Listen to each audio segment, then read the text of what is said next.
Madli valib lillepoes sõpradele kingiks roose ja kui ta ostaks mingi koguse roose, tuleks tal maksta üks summa, kui ta valiks teistsugused roosid, peaks ta valima teise või maksma teise summa. Ja siis küsitakse, et mitu eurot saab Madli tagasi, kui ta ostab 3 punast ja 3 valget roosi ja annab müüjale 30 eurot. Ja mis me saame teha on nüüd see, et me mõtleme, kuidas me saame selle hinna kätte. Põhimõtteliselt üks asi, mida siin saab teha, on võrrandisüsteemi. Et kui ütleme, et punane roos, olgu P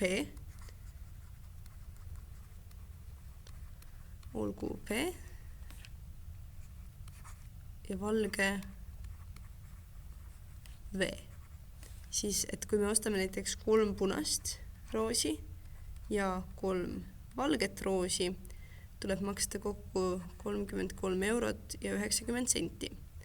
Aga kui me ostame 2 punast ja 4 valget roosi, peame me maksma 27 eurot. Ja see on siis võrrandisüsteem. Ja nüüd see võrrandisüsteem tuleks ära lahendada. Ja seda saab, sisuliselt põhikoolis lahendatakse seda minu arust 2 viisil. Esimene viis, kuidas seda lahendada, on siis asendusvõte. Nii, asendusvõte.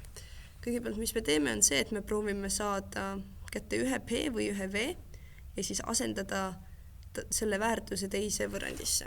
Ehk siis, kui meil on ju 5P pluss 3V võrdub 33,9 ja 2P pluss 4V võrdub 27, siis proovime teha nüüd niimoodi, et meil on, jagame näiteks selle 2-ga, ehk siis saame P pluss 2V võrdub 27 jagatud 2-ga on 13,5 on ju. Ja siis selle teise jätame samaks, mis ta enne oli.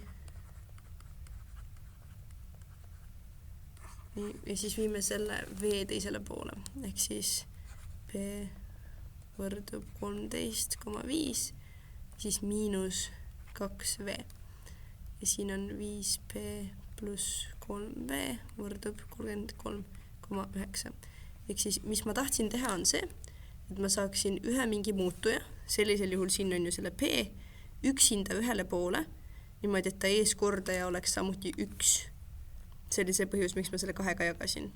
Ja siis teise võrrandisüsteemi jätan täpselt samaks. Ja nüüd selle, kus siin see P on, ma asendan siia asemele.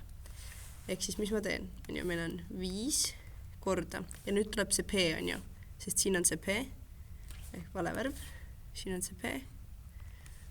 Ja nüüd terve see, millega see P võrdub, tuleb siia. Ehk siis kõik see selle asemele. Ehk siis 13,5 miinus 2V. Ja nüüd ma kirjutan selle ülejäänud tehte, mis siin kõik on ka ära. Ehk siis pluss veel 3V võrdub 33,9.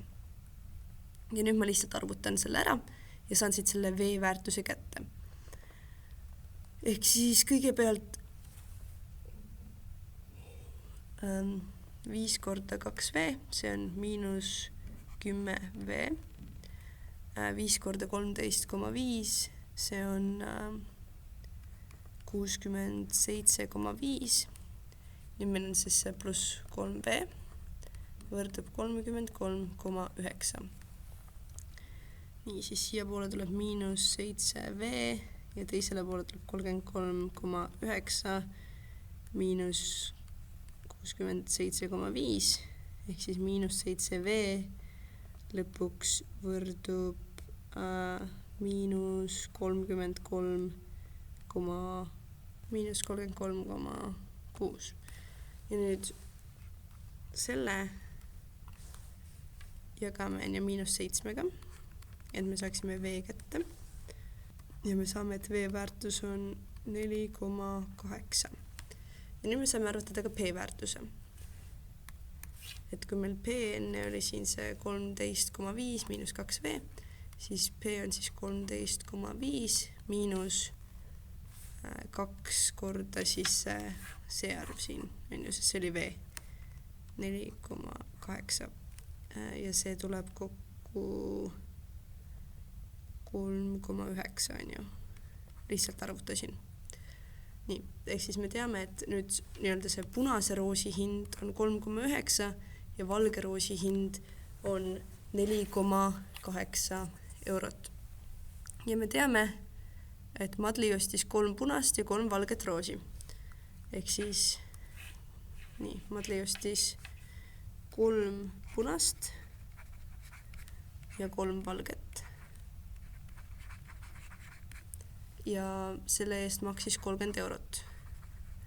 Ehk siis, mis meil on vaja teada, et ta maksis 30 eurot. 30 eurost läheb maha 3 punase roosi hind. 3 punast roosi oli, punane roos oli see 3,9. Ja veel siis 3 valget roosi on ju. Valge roos oli 4,8. 4,8. Nii, ja siis lihtsalt arvutame. Ja mis me saame on ju 30 miinus 26,1 ja see on siis 3,9 ehk siis eurot. Ehk siis lõppvastus oleks, et Madli sai tagasi 3,9 eurot. Aga mis ma ütlesin enne on see, et on ju esimene viis, kuidas seda ülesannet lahendada on asendusvõttega, aga sama ülesannet saab lahendada ka tegelikult teistsuguste tehnikatega, näiteks selle liitmisvõttega. Ma näitan liitmisvõtet ka. Liitmisvõte. Ehk siis nagu teeme natuke restardi, on ju, see on see õige vastus, kui sa said selle selliselt lahendades, see on väga fine. Lihtsalt on ka teine võimalus seda veel saada ja tegelikult on 3. ka, millest ma hetke pärast räägin.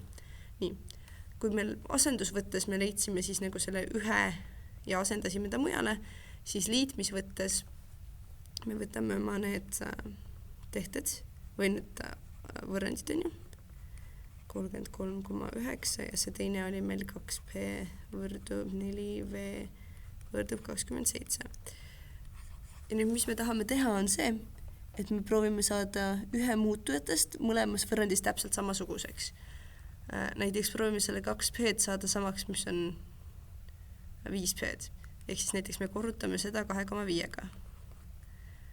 Ja mis me saame on, ülemine jääb täpselt samaks, on ju. 33,9. Alumine on nüüd, on ju, siin peaks meil olema liitmisvärk, on ju. Ma kirjutasin valesti. Nii. Alumist me nüüd korrutame. 2 korda 2,5 on 5. 5p. Niisiis 2,5 korda 4 annab 10. Ehk siis 10v. Ja siis, mis meil viimane on siis 27. 27 korrutada 2,5 on 67,5. Ja nüüd meil on 2 võrrandit, kus üks muutuja on täpselt samasugune. Ja nüüd, mis me teeme, on see, et me muudame ühe neist negatiivseks ja siis lahutame need oma vahel. Või siis liidame need oma vahel. Ehk siis teeme 3p pluss 3v võrdub 33,9 ja siis teist on ju korrutame näiteks -1-ga, et ta oleks negatiivne. Ehk siis me saame -p, -5p-d, -10v-d võrdub -67,5. Ja nüüd me lihtsalt need nagu kõige tavalisemad tehte omavahel liidame. Ehk siis me saame 5p miinus 5p on 0p-d. Siis meil on 3v-d miinus 10v-d on ju miinus 7v-d. Ja siis 33,9 miinus 67,5, see annab meile on ju miinus 33,6. Ehk siis me saamegi miinus 7v-d võrdub miinus 33,6. Nüüd me saame selle jagada 7-ga, miinus 7-ga. Saame, et v võrdub 4,8. Ehk siis valge roosi hind tuleb 4,8. Ja siis selleks, et saada p-d kätte, me siis kasutame nii-öelda asendusvõtet, ehk siis me paneme selle v siia asemele, saame selle p kätte arvutada. Ma läbi ei hakka seda tegema, sest ma ei viidi. Aga jah. Ja siis kolmas variant, kuidas seda tegelikult veel saab lahendada, mis kõikides olukordades ei tööta, aga siin töötab. Me näeme, et tegelikult ma teen seda siin üleval pool, siis mul on andmed kohe siin samas, et kui me ostame 5 punast ja 3 valget, tuleb kokku on ju 33,9 eurot. Kui osta 2 punast ja 4 valget, tuleb kokku 27 eurot. Ehk siis mis me näeme on see, et kui me ostame, kui me nagu justkui liidame need kokku, 7 punast ja 7 valget maksavad kokku siis 60,9 on ju eurot. Ehk siis 1 punane ja 1 valge maksavad kokku 8,7 eurot.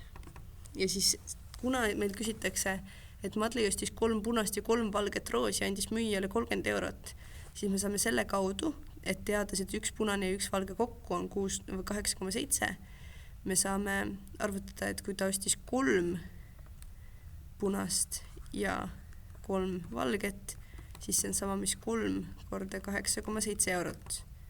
Ehk siis kokku on ju, mis ta on, 26,1 eurot.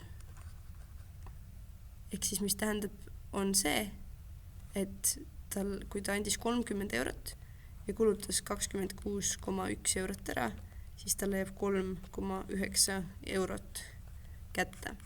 Et see on ka nagu üks võimalus, mida just selles ülesandes saab teha. Kõikides võrrandisüsteemides seda ei saa teha, aga kuna siin olid sellised andmed, siis siin juhtus, et niimoodi said praegu siin ka teha. Nüüd jah, need on mingi 3 võimalust, kuidas seda ülesannet saaks lahendada. Igal juhul peab ülesande vastuseks tulema, et Madli sai tagasi 3,9 eurot. Ja nüüd, kuna siin on tegemist võrrandisüsteemiga, või mitte ainult võrrandisüsteemiga, vaid ka tekstülesandega, siis tuleb teha ka kontroll. Ja nüüd ma teen kontrolli siis selle esialgse asendusvõttega, mis ma tegin siin kõige alguses, sellepärast, et nii on kõige lihtsam mul. Ehk siis kontroll tähendab seda, et sa pead võtma põhimõtteliselt ülesande lauselt ja siis vaatama, kas sa saad nagu normaalsed vastused. Ehk siis me saime vastuse seda, et 1 valge roos maksab 4,8 ja 1 punane 3,9 eurot. Ehk siis mis me arvutame kõigepealt on see, et 5 punast ja 3 valget on kokku maksab 33,9. Ehk siis meil oli 3 punast ja korrutame selle 3,9 on ju, sest iga punase hind oli 3,9 ja 3 valget, valge hind oli 4,8, siis arvutame, et see on ka kokku on ju 33,9, sobib ülesande tekstiga.